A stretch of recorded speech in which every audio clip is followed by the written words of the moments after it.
and any pass that went untouched by the intended receiver was a turnover.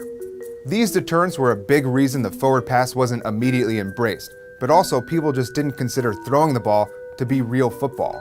Prior to the 1906 season, St. Louis University hired former Wisconsin Badgers assistant Eddie Kockums to be their next head coach, giving him the reins of a team featuring other ex-Badgers, including offensive end Bradbury Robinson and fullback Jack Schneider.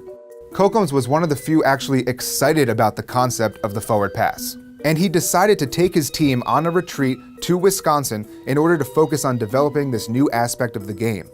Luckily for them, Robinson had learned how to throw a spiral during his time with the Badgers and had since been developing his ability to throw it.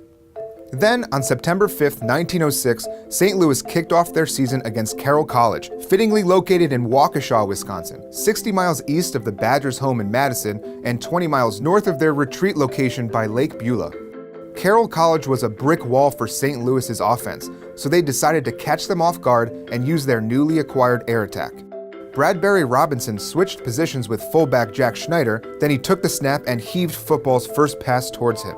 It fell incomplete, and without getting a hand on it, St. Louis forfeited possession to Carroll. But later that game, Robinson and Schneider gave it another go and connected on the first touchdown pass. Schneider would later state, "We were told to run after the snap and just keep going until we heard the passer yell hike, or our name. So I ran and ran. I was about to give up when I heard Robinson call.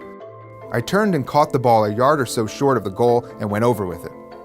St. Louis went on to finish their season 11-0 and outscored opponents 407-11.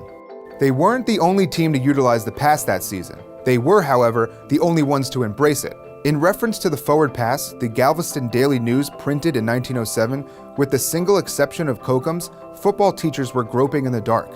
Kockums